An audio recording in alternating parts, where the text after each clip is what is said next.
Hello everyone and welcome back to the Common Sense Crypto channel. As with you always, this is Rich doing another video today on XRP. So I hope you're all having a wonderful day today wherever you are in this great world. We are going to talk about XRP. And I got to start with this. There's a lot of talk about this right now. As of July 15, 2024, 176.677 million XRP is the amount that has not been sent to ODL out of the circulating supply. Ripple purchased all open market XRP with ODL sales and sent to ODL as Ripple owned XRP. See all the attachments below to understand and read through all the replies. So they're saying that's the remaining market supply, 176 million XRP. Other people are saying it's more, like around 2 billion. Other people say it's around 11 billion. So nobody really knows exactly how much is out there. But this is going to play a factor very soon, in my opinion. And I'm going to show you why in this thread from Tokenizer. Remember back when the IMF and the World Bank were calling Ripple's XRP and Stellar's XLM stablecoins? Well, this goes along with a couple of different things.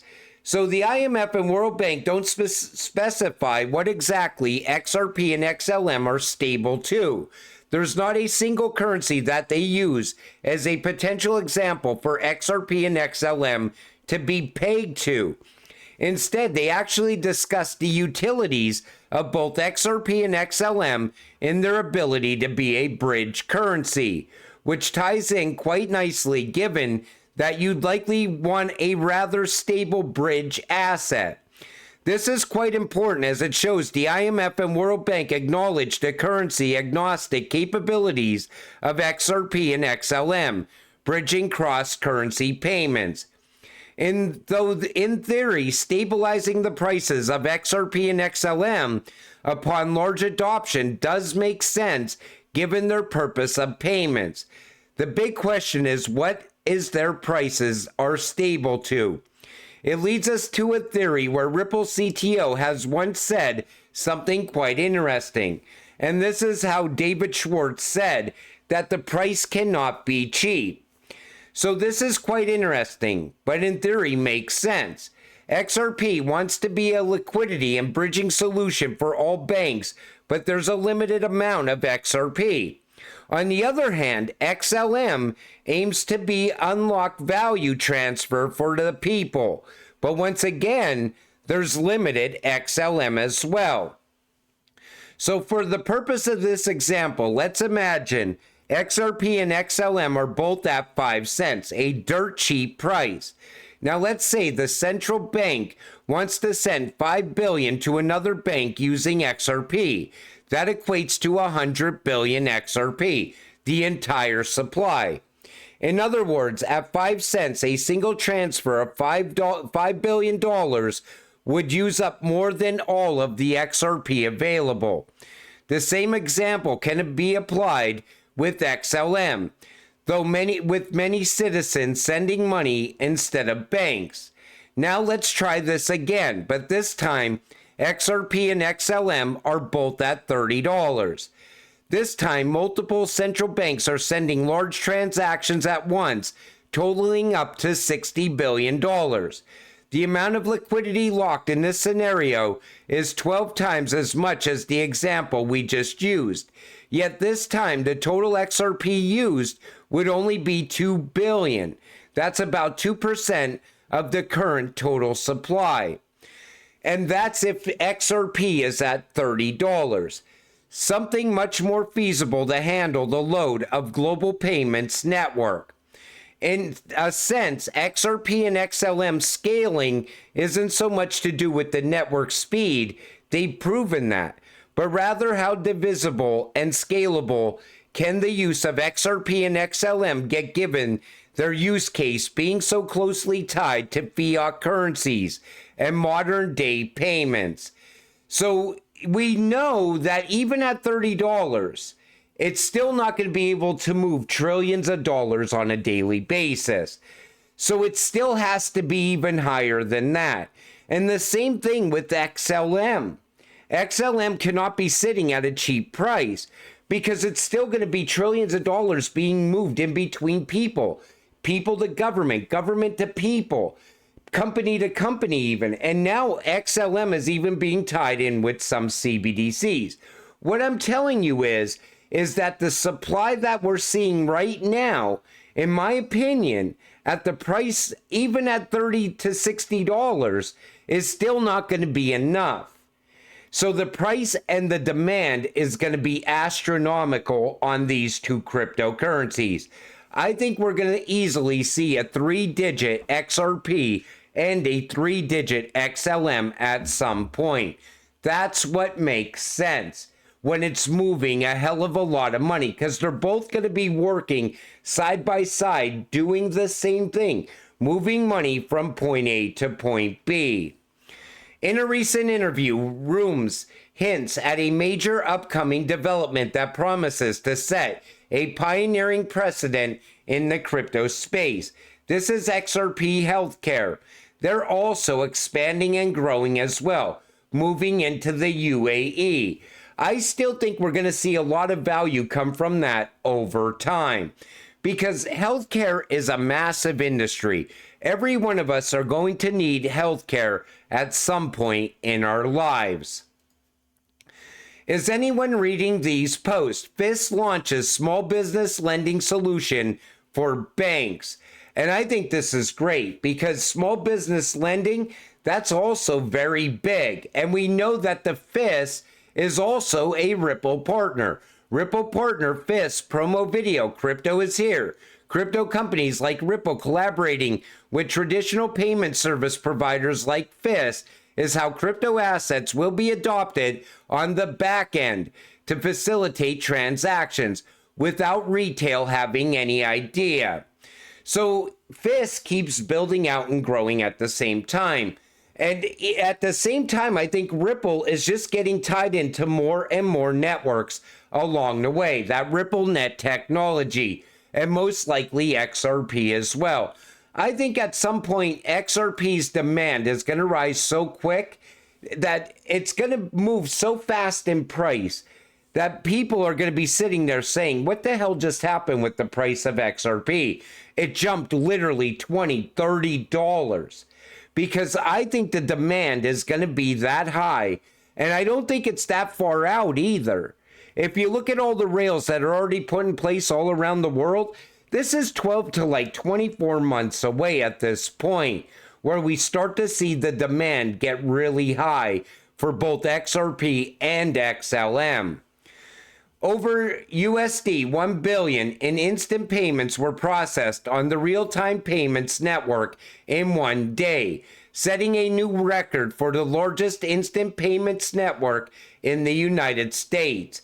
That's how big this is. So the US is using real-time payments. You know, the US is most likely building out in the background while nobody's paying attention. And you see, the purpose of this is account-to-account transfers, mortgage closings, gig economy payouts, and earned wage access are driving this surge. Real-time payments will allow you to get paid at the end of every workday. Real-time payments is going to play a major factor as we go forward.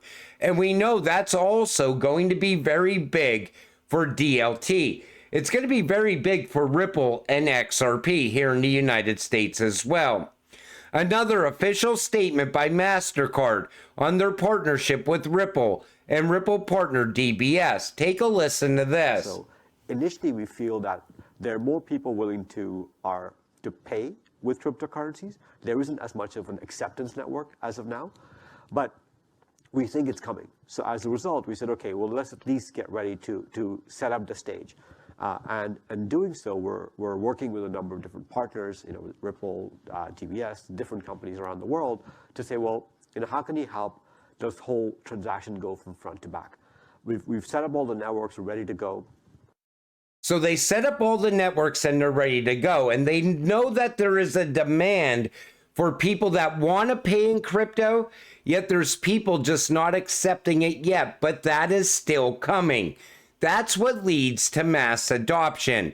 And all you need is a couple different, merchants to accept crypto, and other merchants will jump on board very quick, and adoption will happen very fast. SEC issues press release of $37 million whistleblower payment to a snitch. So Gary likes to pay snitches. And, yet at the same time, they're trying to crack down on crypto, trying to shake down these crypto firms for money as well. But, most likely taxpayers are paying this $37 million to a whistleblower. The SEC at this point is just a disgrace and so corrupt at the same time. Trump says Jamie Dimon has suddenly changed his tune on Bitcoin. Reports yesterday that Trump is considering Dimon for Treasury Secretary.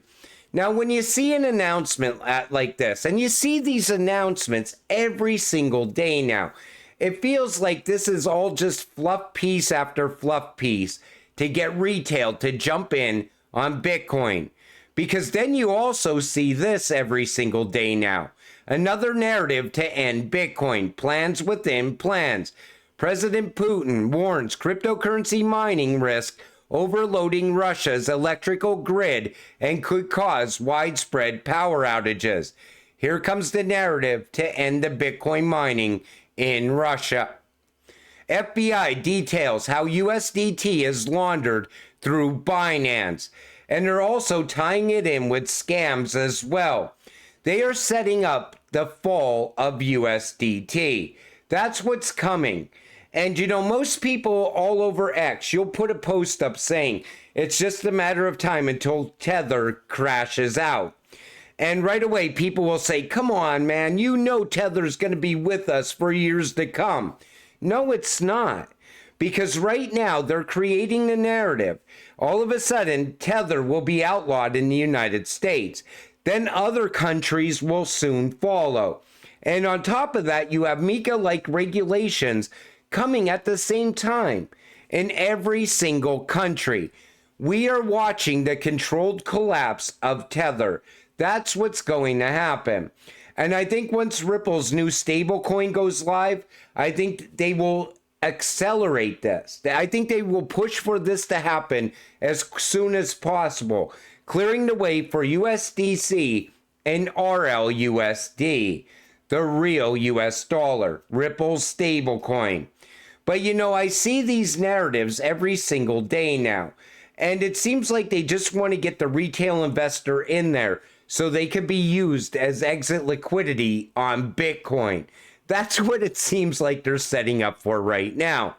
Because it was not so long ago that Trump was meeting with Ripple at the White House. That was in 2018.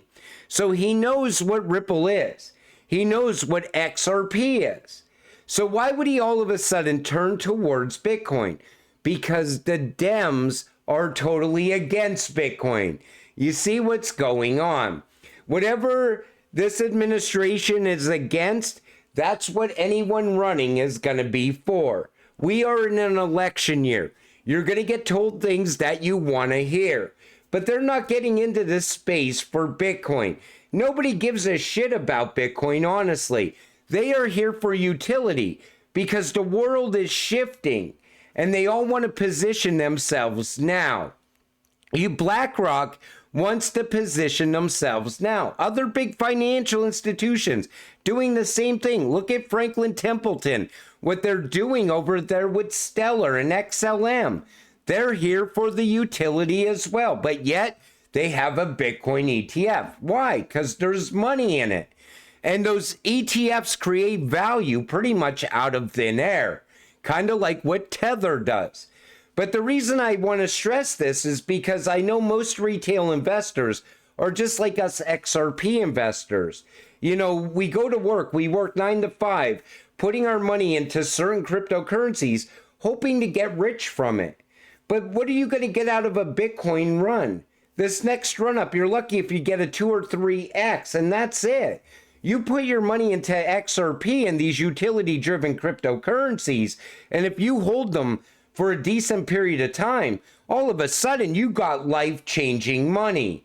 You could get generational wealth from these ISO cryptocurrencies. That's why I stress what's going on around Bitcoin, and I don't even hate Bitcoin. And I know it's going to have a fantastic run-up. It's going to be the last gasp, and it is definitely coming. You could see everything setting up for it right now. And who knows? Hopefully a lot of retail investors that invested in Bitcoin get rich and wake up and realize that utility is the future before time runs out. But you know, we're XRP holders. We are waiting for that next massive breakout. And until it happens, you gotta stay patient, stay positive, so we can get rich together. With that said, I'm gonna wrap up this video. I wanna thank you all for watching. I appreciate all of you. I'll see you in the next one. Have a great night.